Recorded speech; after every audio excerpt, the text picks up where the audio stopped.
Now let's take a short break to talk about a perfect pairing of McDonald's favorites. You know that tender, juicy, crispy chicken sandwich you love so much? It's even better when paired with a frozen drink. I mean, think about it. It's hot, you're hungry, and you need the perfect pair to feel better. McDonald's crispy chicken sandwich with a frozen Fanta Blue Raspberry, frozen Coca-Cola, or frozen Fanta Wild Cherry is exactly what you need. Try them today, only at participating McDonald's.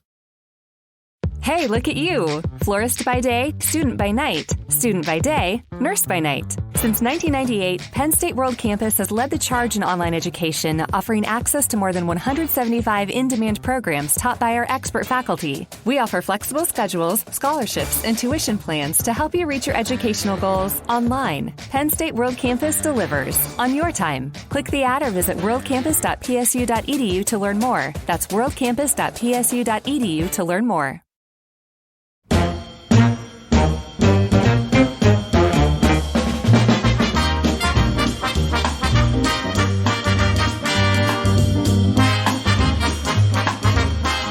Well, hi, everybody. It's Ed Mann, the executive producer of the real Brady Bros podcast. It's the podcast that everyone's got on their dial. Wait a minute. There's no dial. What decade is this? Well, you know what? This is the kind of a show where you kind of look back anyway. We look back at the Brady Bunch, 60s, 70s. It's an episodic recap program, but this is our Q&A program. This is why you're hearing my voice. Q&A number 13 is today. And if you're listening to me, you're going to be listening to these guys. Ladies and gentlemen, the real Brady Bros, Barry Williams and Christopher Knight. Hey, we are the real Brady Bros. Bros. You remember those days when there was a dial and you had to get up to You had to get up, change the dial. You had to get up. Before a remote for a TV, you had to get up and do that. Radios were as big as I don't bookcase. recall not having a remote control for the TV. That is before my time. You never had a television without Correct. a remote control? Barry, you're older than I am. Remote controls didn't really come out until about, I dare say there wasn't a television before 65 that had a remote control. Maybe all I remember is asking my little brother, get up and change the channel. I mean, that was a big thing. Yeah, I don't remember having a remote control until maybe late 70s. Coming to think of it, I remember my dad used to play this game with us.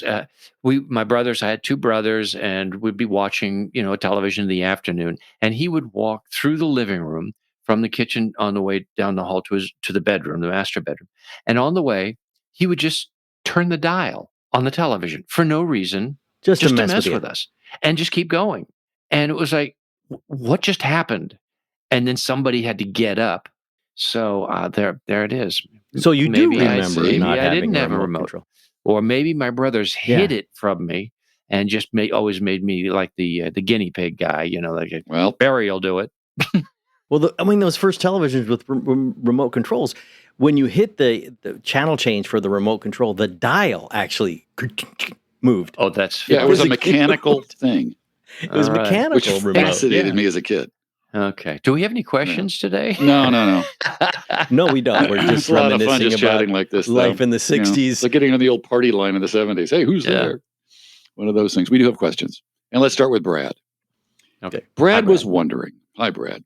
He was wondering if you guys made appearances to department stores. I guess this was a memory he had when one of the albums came out, one of the musical albums of the Brady Bunch or the Brady Kids, at department stores. Did you guys ever go to a department store to promote? Lots of them. 1973. Lots of White fronts. We did white fronts.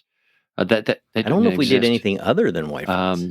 That was like a Southern California tour.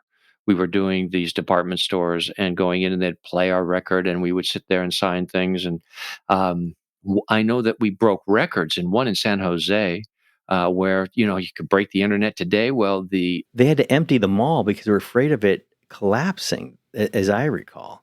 The second story, the switchboard was overwhelmed and broke down. That's what I was trying to think of. And then they had to bring in security and people get off the upper levels because there was too much weight. I mean, we were feeling rock star like. That was our Beatles moment. It was kind of scary, to be honest. It Now, really was this a nationwide thing? You mentioned San Jose, and obviously California is where the show was California. It taped. was mostly I California. think it was a California store. I don't know if White Fronts were anywhere else. And I don't, Barry, you help me out We here. did this on our days off. We'd get together and then we would caravan together, or all, we'd ride in the same like big car and show up. And now this wasn't a big budget enterprise, so it wasn't like we were going out of town just to promote.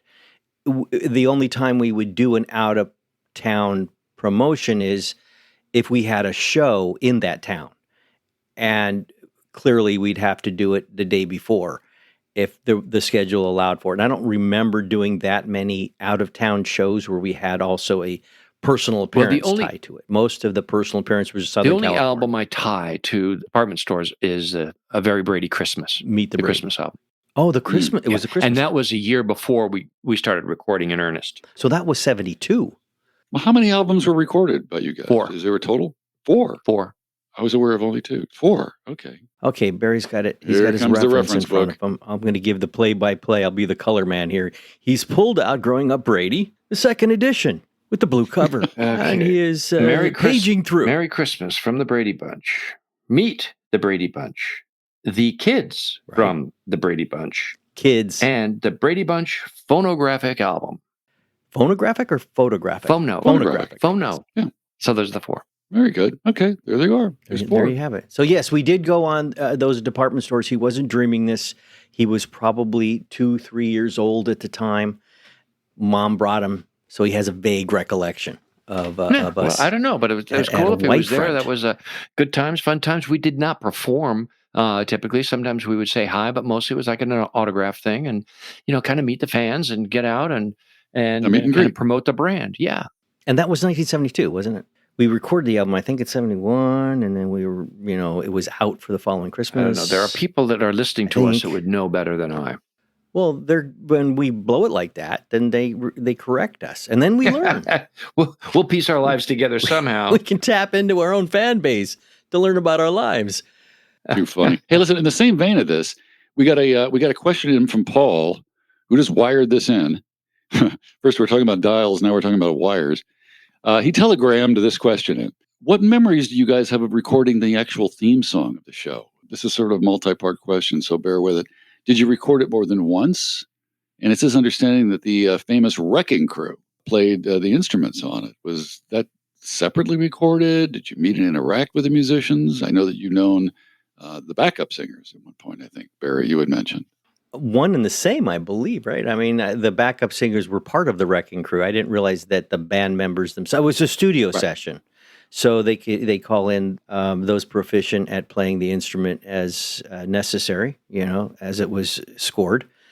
And if that was a band, I wasn't really aware of that. I do know that the Baylor brothers, who are our backup singers, Barry, you can elaborate, were a member of the Wrecking Crew. Right? Well, they worked with them. I mean, even the Wrecking Crew wasn't a band. They were studio musicians. They were put together, and it was generally the same group of musicians.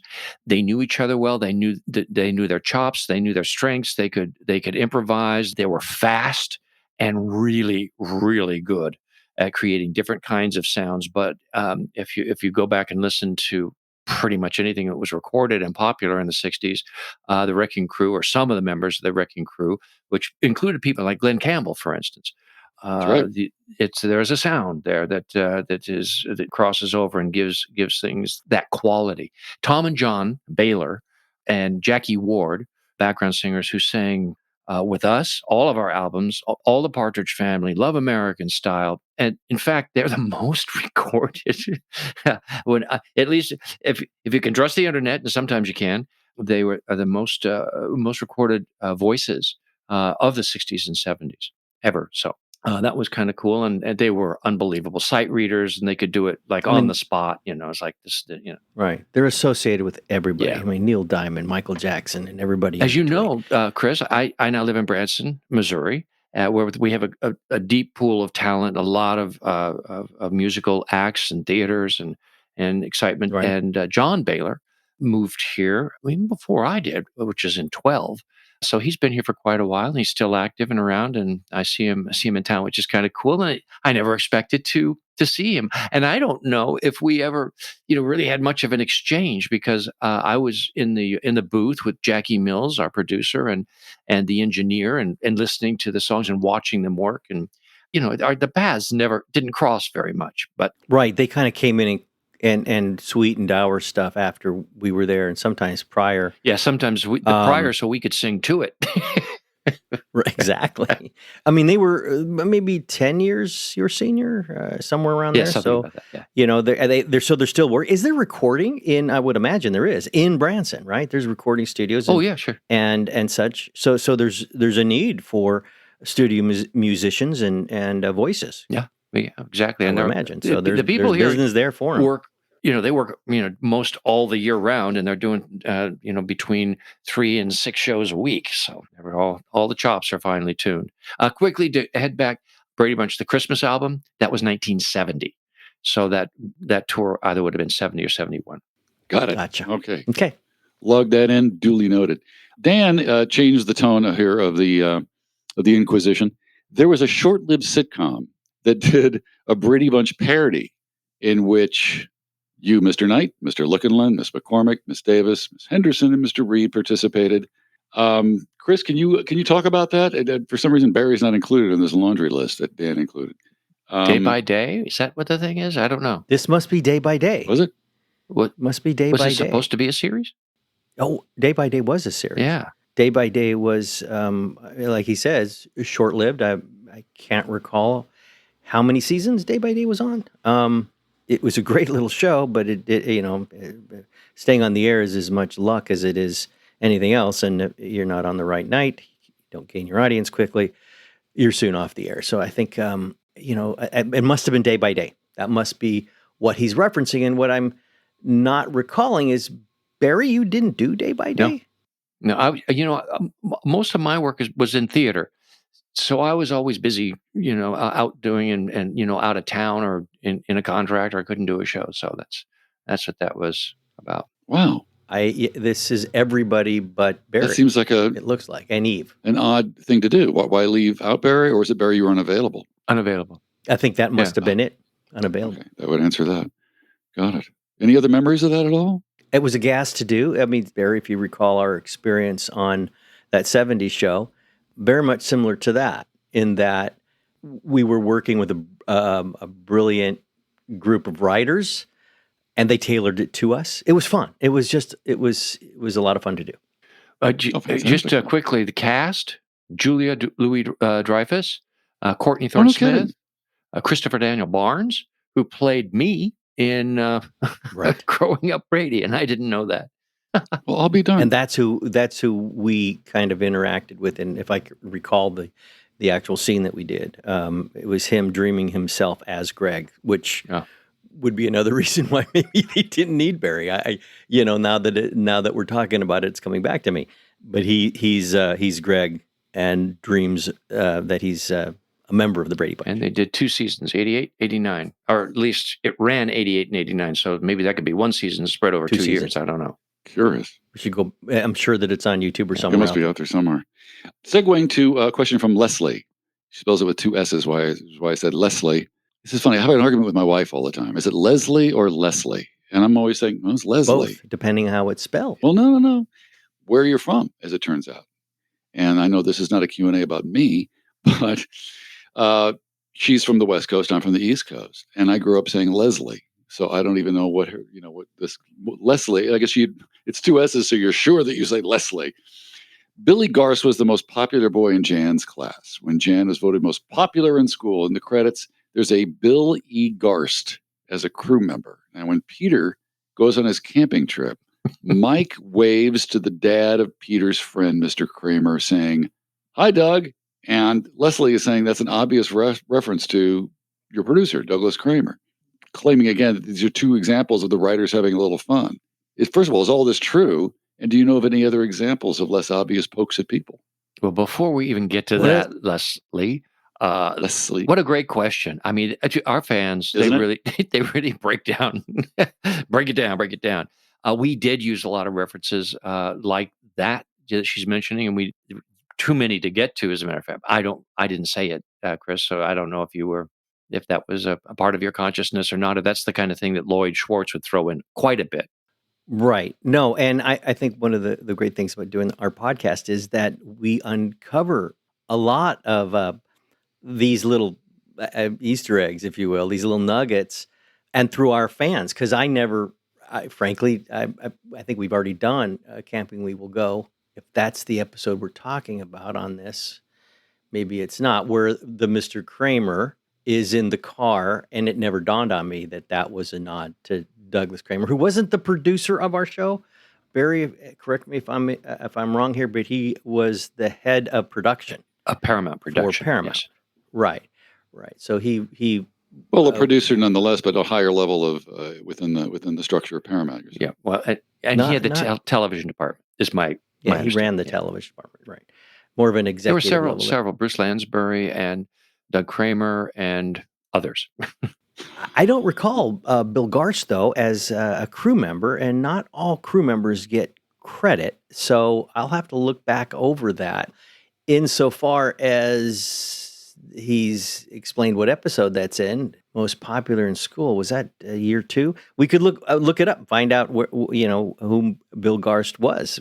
Just as a quick aside, in a recent podcast that we just did on Amateur Night, when Bobby and Cindy go into a bank to get a loan, to try and get the money for the etching on the silver platter, the bank executive is saying goodbye to a Mrs. Whitfield, or he might have said Mr. Whitfield, but that was a reference to our studio teacher those years.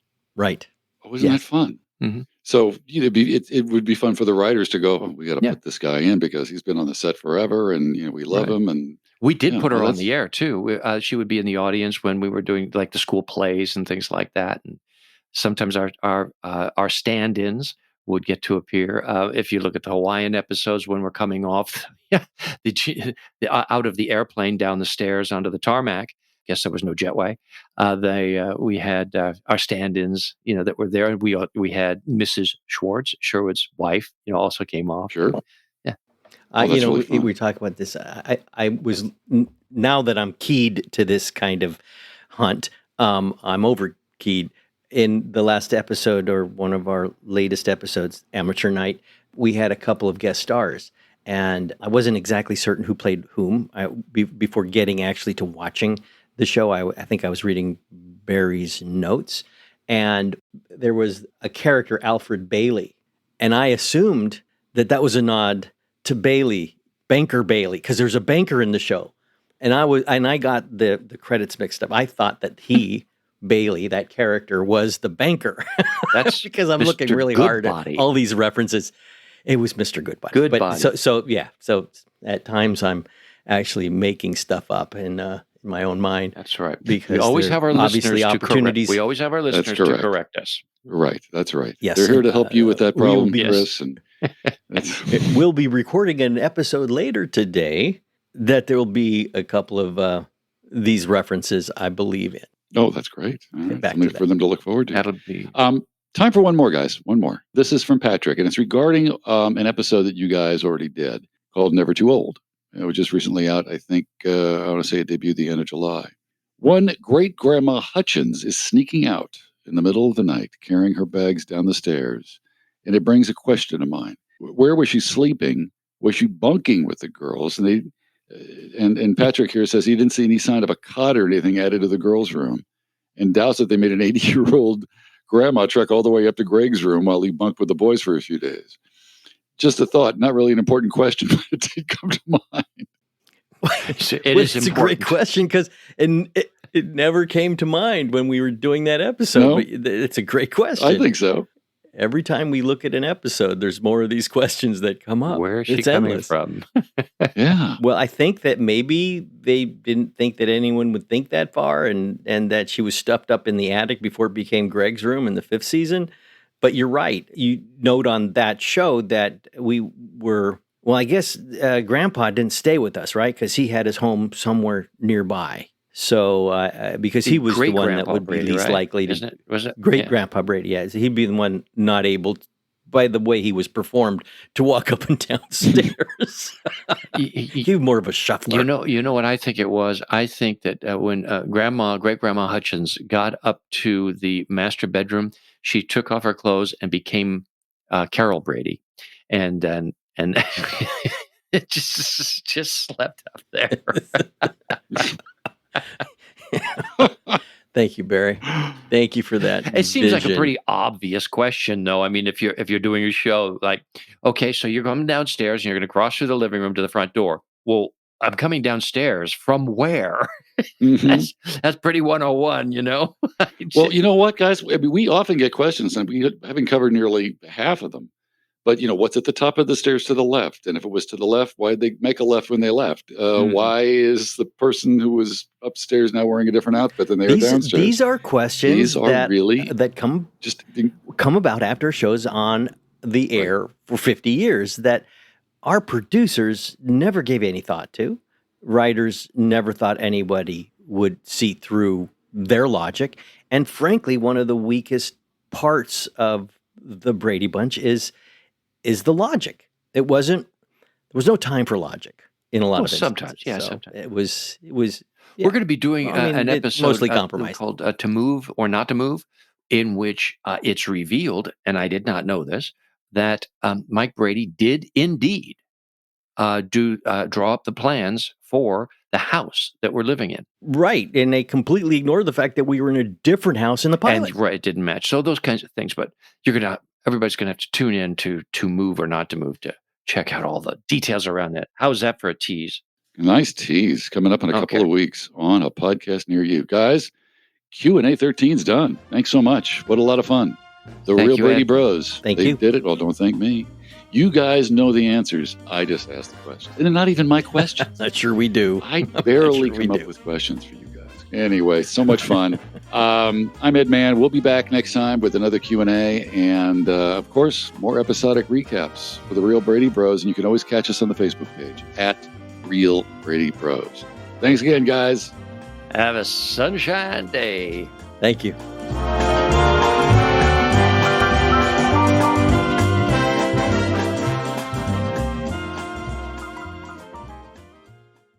Now let's take a short break to talk about a perfect pairing of McDonald's favorites. You know that tender, juicy, crispy chicken sandwich you love so much? It's even better when paired with a frozen drink. I mean, think about it. It's hot, you're hungry, and you need the perfect pair to feel better. McDonald's crispy chicken sandwich with a frozen Fanta Blue Raspberry, frozen Coca-Cola, or frozen Fanta Wild Cherry is exactly what you need. Try them today, only at participating McDonald's. It's a well-known fact that good sleep leads to a happier life. Okay, maybe that's not a fact, but don't you just feel amazing after a great night's sleep? Like the first night back in your own bed after traveling. It's time to demand more first night back kind of sleep. Stop tossing and turning and talk with your doctor about how you can seize the night and day. And visit seizethenightandday.com to learn more.